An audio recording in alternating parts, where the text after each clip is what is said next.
Se você está em alguma mídia social, provavelmente já ouviu frases como "use o meu cupom de desconto" ou "ative o sininho de notificações". Mas seja para promover debates, seja para incentivar o consumo de produtos, afinal, quem são os chamados influenciadores digitais?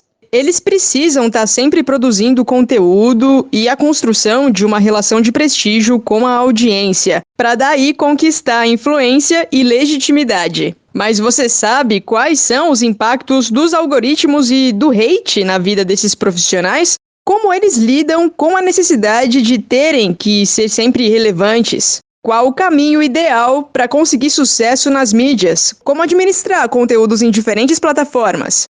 Eu sou Josiele Ingrid, jornalista na Diretoria de Comunicação da Universidade Federal de Uberlândia, e quem conversa com a gente hoje é a Issafi Karawi, professora no Centro de Estudos Latino-Americanos sobre Cultura e Comunicação da USP, a Universidade de São Paulo. E eu já adianto que para os episódios de novembro eu vou contar com a participação especial de 2 estagiárias do nosso time de comunicação, graduandas em jornalismo, que devem aí guiar o nosso bate-papo com os convidados do mês. Influenciadores digitais. A nova série do Ciência ao Pé do Ouvido tá hoje por conta da Júlia Alvarenga e Mona Lisa Leite.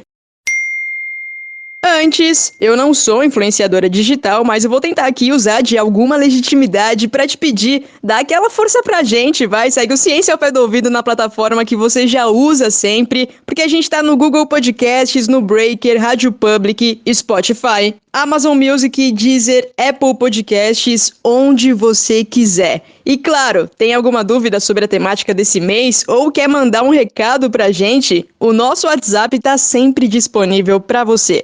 9966-2021, o DDD é 34, salva aí, 9966-2021. Júlia, Mona Lisa, a partir de agora o podcast tá com vocês. Obrigada, Josi. Olá, o Pé do Ouviders. Antes de chamar nossa entrevistada, gostaria de agradecer a presença de você que nos ouve. Agora é hora de ajeitar os fones de ouvidos, aumentar a caixa de som para acompanhar o bate-papo de hoje.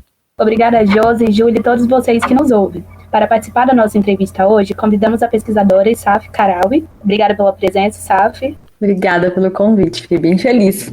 Nós do Ciência ao Pé do Ouvido estamos reparando, a cada dia mais, o crescimento da relevância dos influenciadores digitais, dentro e fora das plataformas. Por isso, precisamos entender sobre a profissão e o seu futuro. Verdade, Mona Lisa. E isso nos faz pensar. Existem pesquisas científicas sobre influenciadores digitais? Saf, conta pra gente o que faz um pesquisador dessa área e como é o seu trabalho. Antes, obrigada, Júlia, Mona Lisa, pelo convite de estar aqui. É um prazer poder falar sobre ciência e numa perspectiva pouco convencional, né? Que é justamente a pesquisa sobre influenciadores digitais. Há pesquisas sobre essa seara já muito consolidadas. Na verdade, os pesquisadores em comunicação digital já vêm estudando esse tema há mais de 10 anos, para falar a verdade, desde os blogueiros do início da internet. E o que a gente faz nas ciências da comunicação é justamente acompanhar a evolução dessa prática. Então, dos blogueiros para os youtubers, para os formadores de opinião digital, para os instagramers, tiktokers, e ir acompanhando essa evolução, porque ela também nos apresenta a evolução da mídia, né, em alguma medida. Então, nosso trabalho é muito de reconhecer essas práticas, observar as mudanças sociais que elas implicam, entender como as pessoas se relacionam com os influenciadores, como os influenciadores se relacionam com as plataformas. Então, são pesquisas já, diria que consolidadas, mas acho que constantemente em mudança, né? Para acompanhar esse ritmo também das redes sociais digitais e do digital de maneira geral. Para entender mais, né, sobre ser um influenciador digital, é muito mais do que produzir conteúdo para as redes sociais. Então, como você define a função do influenciador atualmente? O influenciador digital, de fato, é mais do que alguém que só produz conteúdo na internet, ainda que seja muita coisa, claro. Mas o influenciador, ele é um formador de opinião. E, na verdade, as primeiras pesquisas científicas sobre o assunto, que vieram tanto da sociologia quanto das ciências da comunicação, versavam justamente sobre o lugar do formador de opinião ou do líder de opinião nas redes sociais. Então, como alguém que ocupa um espaço no digital consegue passar por processos de legitimação num grupo social específico e ser reconhecido ou creditado como alguém eleito socialmente para representar aquele grupo. Então, como um formador de opinião, como um líder de opinião. Então, em certa medida, os influenciadores, eles são formadores de opinião, alguém até responsável por democratizar assuntos da mídia, traduzir discussões que circulam. Eles têm esse lugar de quase um líder eleito de forma tácita, né? De forma ali não tão pragmática, digamos assim. Então, essa é uma possibilidade para se enxergar os influenciadores digitais. É claro que a configuração das redes foi também implicando algumas especificidades a esse tipo de formador de opinião. Então, é um formador de opinião que não pode simplesmente traduzir ou democratizar assuntos ou representar um grupo específico, mas é alguém que precisa ter uma presença digital nas redes. E para ter uma presença nas redes é preciso produzir conteúdo nas redes sociais. Então, a ideia desse influenciador hoje é muito mais complexa do que um líder de opinião, por exemplo.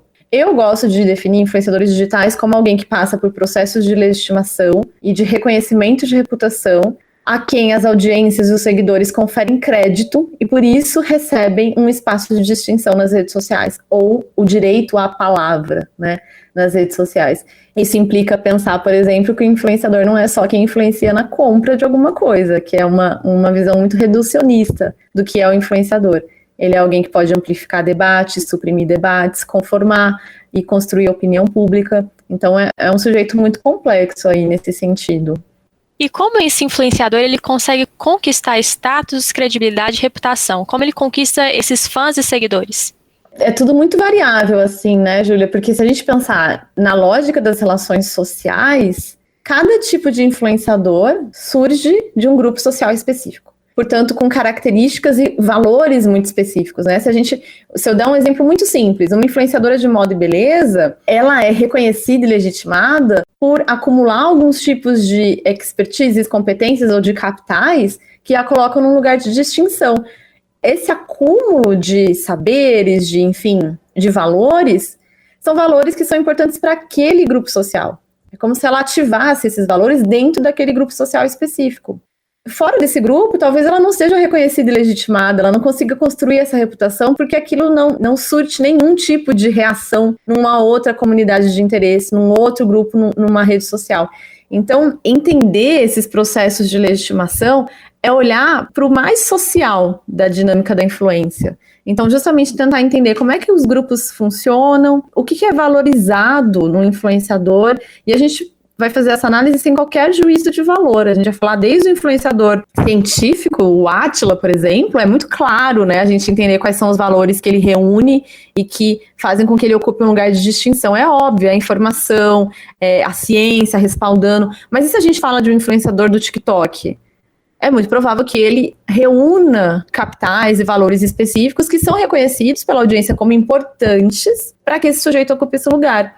Então, é de fato uma ciência não exata, né? É esse olhar assim, para como é que esses fenômenos acontecem. E eu acho que é o mais bonito disso tudo, porque a gente não vai olhar de forma pejorativa para os influenciadores. Ainda para o influenciador que nada na banheira de Nutella, né? Que é o grande estigma do influenciador. Ainda esse influenciador, o que ele aciona de valores na audiência?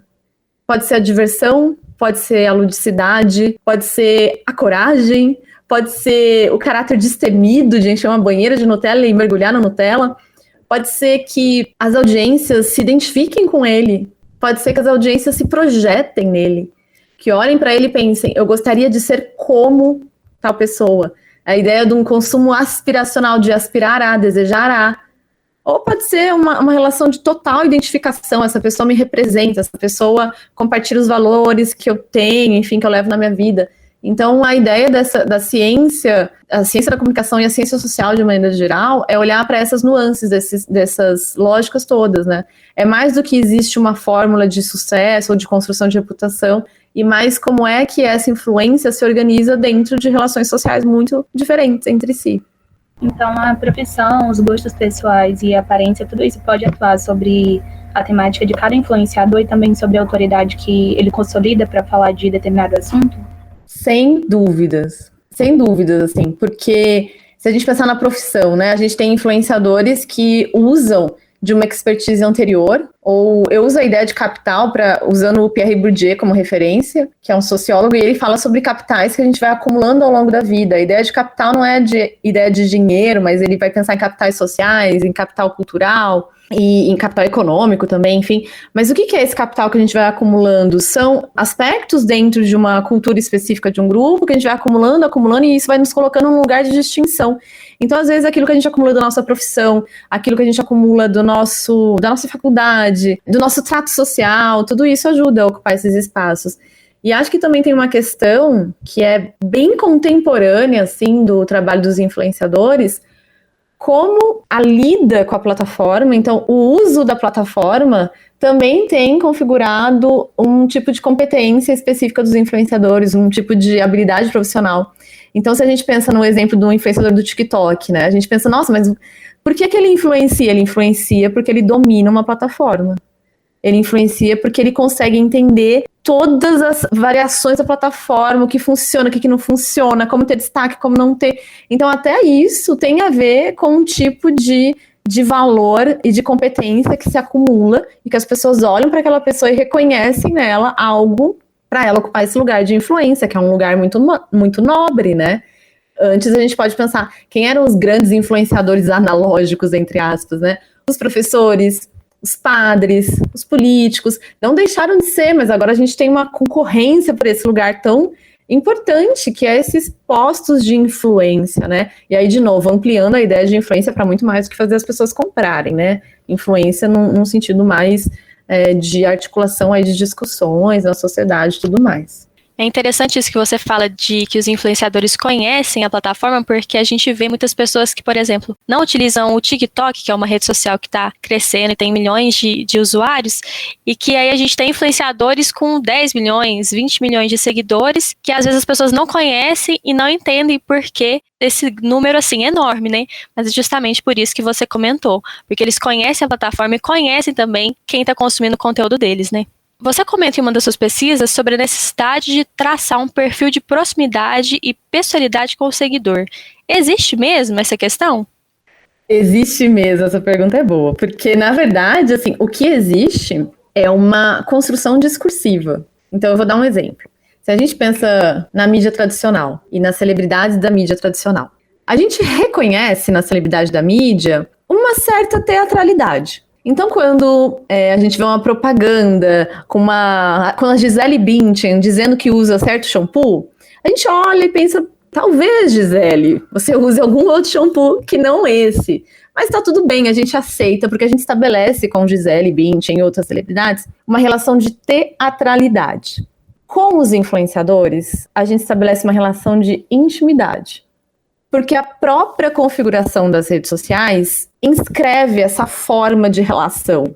O digital, diferente da mídia tradicional, não se organiza de forma hierárquica. A mídia tradicional, sim. Então, hierárquica no sentido da mídia propaga uma informação e a gente consome essa informação. No digital, estamos todos numa dinâmica mais horizontal, menos hierárquica. Então, somos todos produtores de conteúdo, somos todos consumidores, os papéis são muito mais fluidos. Essa ideia de horizontalidade, diminuição das distâncias hierárquicas faz com que a gente tenha essa sensação, essa percepção de intimidade. E os influenciadores são filhos das redes sociais, eles têm a gênese, eles surgem no digital. Então eles levam para a própria atuação essa inscrição da pessoalidade.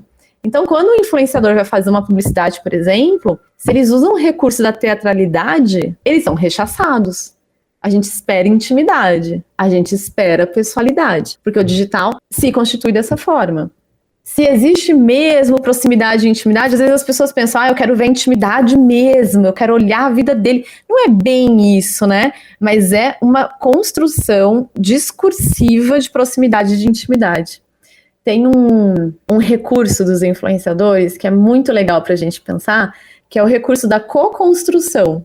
Quando o influenciador diz, por exemplo, eu fiz esse vídeo porque vocês pediram muito, ou quando o influenciador diz assim, vocês estão me perguntando tanto sobre tal assunto, esse jargão, já virou até um jargão, né? É uma ideia também, é um recurso de co-construção.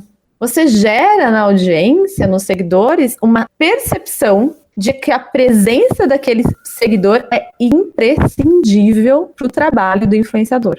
que se o seguidor não estivesse lá perguntando, aquele influenciador, né, não seria ninguém. Então, olha que interessante, como é diferente da mídia tradicional, como é diferente de formas hierárquicas de construção de informação. Aqui a gente está falando de uma construção conjunta, de uma lógica horizontal. Então, tudo isso vai reforçando essa ideia de pessoalidade, de proximidade. Se os influenciadores estão sendo 100% autênticos, que é a grande questão, né, da moda, autenticidade, se estão sendo, se não estão sendo, nunca saberemos, né, desse âmago pessoal, mas a gente sabe que existe uma construção discursiva que tem essa intenção, porque é isso que a gente espera no ambiente digital. O digital se organiza dessa forma, estabelecimento de vínculos e relações pessoais nesse sentido. A minha pergunta tinha tudo a ver agora com o que você falou, que era justamente para saber a diferença entre o influenciador digital com o modelo, ator, tem perfis ativos, né, nas redes sociais. Acho que foi basicamente isso que você falou. Se você poderia explicar sobre o eu como mercadoria, né, numa pesquisa sua que você fala, ou o eu como commodity. Você fala na sua pesquisa, qual é a relação disso com os influenciadores digitais? A ideia de commodity, ela é um empréstimo das ciências sociais que vai entender como nós, sujeitos, transformamos diversos aspectos da nossa vida em commodity. Não porque a gente deseja, mas porque o sistema econômico no qual a gente está inserido exige isso de nós. Então, por exemplo, sem que a gente perceba, o nosso tempo, o nosso bem mais precioso, sendo muito clichê, foi transformado numa grande commodity. A gente empacota o nosso tempo e vende esse tempo para alguém em relações de troca. O tempo é um exemplo, né? Mas a gente pode pensar em outras questões. Se a gente pensa nas redes sociais, os nossos dados são commodities, mercadorias. Então, quando a gente usa as redes sociais, a nossa contrapartida para poder usá-las gratuitamente é ceder nossos dados, que são empacotados e vendidos para marcas e anunciantes do Facebook, Instagram, enfim.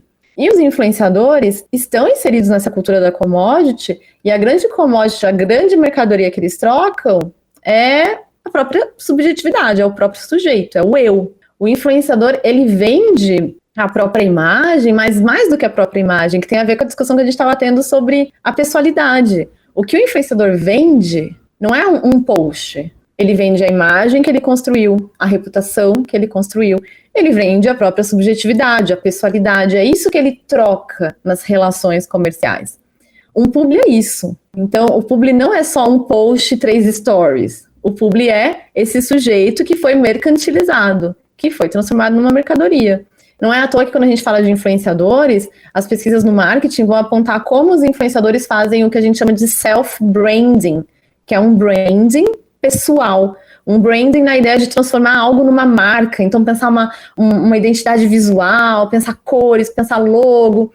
O self-branding é transformar o seu próprio self, o próprio sujeito, numa mercadoria perfeita, que seja vendável, que seja desejada. Então, há todo um esforço para isso também, né? Uma mobilização nesse sentido para se colocar em relações de troca. Então, são coisas que também atravessam a dinâmica dos influenciadores digitais, ainda mais nesse momento do mercado altamente profissionalizado, né? E quando a gente fala na comunicação das marcas e na venda de mercadorias, qual que é o papel do influenciador digital nisso? Quando a gente pensa nessa questão, acho que não dá para ignorar a própria noção de influenciador, né? Esse termo, ele surge no Brasil em 2014, 2015, e foi um carimbo do mercado. Até então, o mais comum era chamar influenciadores de blogueiras, blogueiros. Mas, de repente, aqueles blogueiros ou não estavam mais nos blogs, ou tinham blog, Instagram e YouTube, e aquele nome não dava mais conta.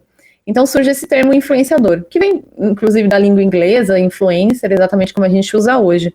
Foi um termo usado pelo mercado porque ele sintetizava o maior resultado dos influenciadores, que era converter aquilo que eles diziam em venda.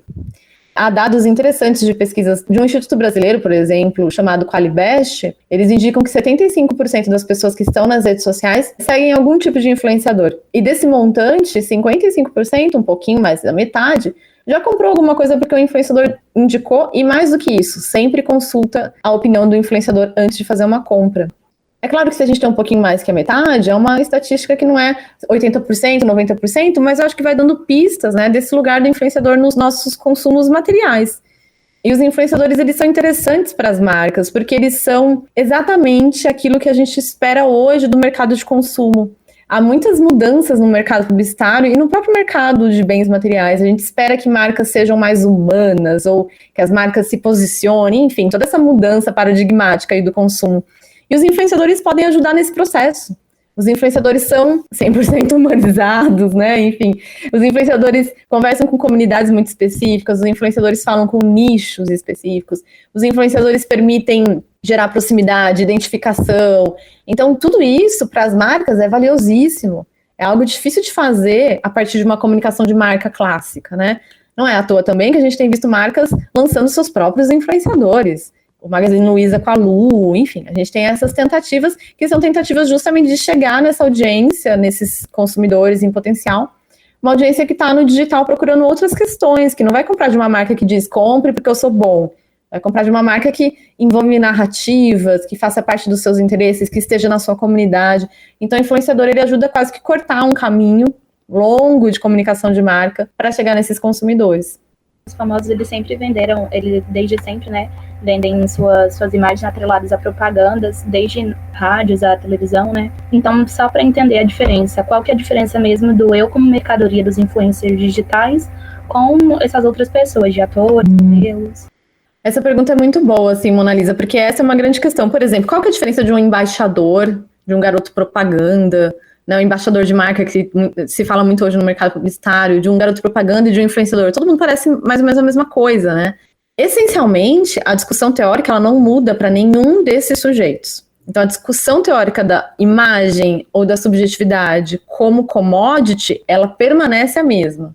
Agora, o que há de distinção são nuances. Então, se a gente pensa nesse aspecto da pessoalidade, essa construção mais, essa sensação de proximidade, essa construção mais próxima, ela permite que influenciadores ofereçam resultados diferentes desse processo de mercantilização. Está mais na esfera da relação com a audiência, na recepção que os espectadores, consumidores vão fazer, do que necessariamente na teoria de base, né, que sustenta essas atuações. Então, essencialmente, todos estão comercializando a própria imagem e mercantilizando essa própria imagem. Os influenciadores, do outro lado, fazem isso quase como um começo, meio e fim da atuação, né? Então, o influenciador, se a gente pensa numa celebridade da televisão, muitas vezes a fama sempre esteve atrelada a outras funções, né? Então, um ator, um cantor. Então, essa venda da própria imagem, ela não é a única possibilidade de atuação. Se você é uma cantora, você tem o seu produto música, que você também oferece para as audiências. O influenciador, não. O começo, meio e fim da sua atuação é essa imagem, né? Para além disso, qual que é o produto, né, que o influenciador oferece? Difícil mapear. É o que ele produz no digital, é essa imagem que ele produz ali. Enquanto se a gente pensa na Anitta, por exemplo, a gente sabe que a Anitta, além de tudo, ela tem os álbuns, os CDs, então o que muda são essas nuances, mas a ideia basilar, ela sustenta todas essas dinâmicas da cultura do espetáculo, né? Já que todos estão inseridos nessa lógica de cultura do espetáculo. Você falando aí sobre essa questão da intimidade dos influenciadores, eu fiquei pensando se isso era uma coisa mais brasileira, porque a gente, com o Instagram, com as redes sociais, a gente acaba tendo contato com as pessoas de vários lugares do mundo, e aí às vezes a gente vê que, por exemplo, se a gente pegar um influenciador com 1 milhão de seguidores, vamos supor, no Reino Unido e no Brasil, o conteúdo deles é bem diferente, e eu percebo, assim, nas pessoas que eu tenho contato, que geralmente os estrangeiros não costumam compartilhar tanto a vida pessoal quanto os brasileiros. Os brasileiros, eles precisam acompanhar realmente esse dia a dia. Você percebe isso na sua pesquisa? Realmente os brasileiros gostam dessa intimidade? Sabe que o Brasil é um dos países que mais acompanha influenciadores no mundo. Então, a gente já tem aí um indicativo de que temos alguma questão com esse reality show ininterrupto, né, nas redes sociais. Mas uma coisa que eu vejo de mais diferença, assim, eu posso trazer o segmento da moda e da beleza, que foi o segmento que eu estudei durante meu doutorado, então as blogueiras de moda e beleza, e uma coisa que eu observava era o fato de, aqui no Brasil, a gente valorizar muito mais a produção das influenciadoras nas redes e como elas conseguiam se relacionar com as audiências, como elas conseguiam construir uma comunidade autêntica, enquanto fora do Brasil, na Inglaterra, sobretudo, mas nos Estados Unidos também, e na Itália também, esse movimento das blogueiras de moda é muito forte, até vanguardista, a atenção era menos essa construção de comunidade, somos uma família, meu trabalho acontece com vocês são tudo pro meu trabalho, e mais uma ideia mercadológica. Então, como é que eu consigo transformar essa comunidade em clientes em potencial? Como é que eu consigo fazer disso um negócio? Então, era talvez uma visão menos apaixonada, não sei, estou aqui construindo uma hipótese também, mas o que também era muito evidente, enquanto eu fazia minha pesquisa, que foi uma pesquisa que durou 4 anos, né, uma pesquisa de doutorado, entre 2014 e 2018, a grande maioria das blogueiras italianas, inglesas e estadunidenses já não eram só blogueiras. Elas eram também CEOs, donas das próprias linhas, eram mulheres que tinham partido do digital para pensar outros negócios, outras possibilidades de atuação. E aqui a gente permaneceu no digital. Eu acho que isso tem a ver com as diferenças nos mercados de trabalho, né, sobretudo, as dificuldades que a gente tem no Brasil para pensar um empreendimento, enfim, mas isso era muito marcado, eu achava muito curioso, inclusive. Só muito depois a gente teve a Boca Rosa lançando a própria linha de maquiagem, uma blogueira de moda que todo mundo deve conhecer por conta do Big Brother, mas fora do Brasil isso era muito comum. Blogueiras que lançavam linhas de camiseta de maquiagem, lançavam escolas de marketing digital, enfim, ou até entravam na mídia tradicional, fazendo parte de equipes de redação de revistas de moda, ou trabalhavam em semanas de moda, enfim.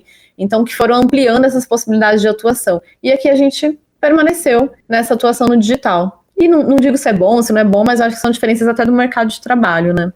Poder conhecer os bastidores do trabalho nas mídias sociais está sendo incrível, mas temos que ir encerrando por aqui. Agradeço novamente a presença da Isaf, que falaram sobre o trabalho dos influenciadores digitais. Então, novamente, muito obrigada, Isaf. Gostamos muito da sua participação. Obrigada, gente. Obrigada a todo mundo que ouviu até aqui. E nos encontramos numa próxima oportunidade também. Obrigada pelo espaço.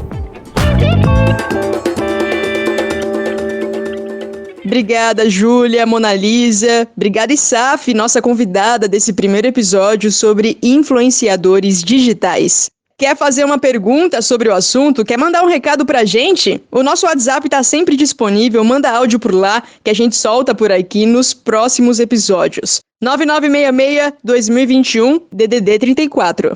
Para você que nos acompanhou até aqui, o meu muito obrigada. Compartilha com seus amigos, segue, assina, se inscreve no Ciência ao Pé do Ouvido, dentro da plataforma que você ouve o nosso podcast, para não perder nenhum episódio. Semana que vem a gente tá de volta com outra convidada e mais bate-papo. Um abraço para você, até lá, se cuida! O Ciência ao Pé do Ouvido é um podcast da Divisão de Divulgação Científica da DIRCO, a Diretoria de Comunicação Social da Universidade Federal de Uberlândia. A coordenação é comigo, de Ellen Borges. Eu sou jornalista e pesquisadora aqui na UFO. Toda a comunicação imagética dessa temporada é feita pela Viviane Aiko, estudante e estagiária de design. A divulgação dos episódios nas mídias sociais está com a Laura Justino, estudante e estagiária de jornalismo. O roteiro é do Henrique Rodrigues, também estudante e estagiário de jornalismo, assim como a Júlia Varenga e a Isabela Vasconcelos, responsáveis pela produção desse episódio. Na entrevista, você ouviu, além da Júlia, a Monalisa Leite, que também é estudante e estagiária de jornalismo. Captação de áudio, edição, montagem, finalização e apresentação foram da jornalista Josiele Ingrid. Na supervisão, a Josi e eu.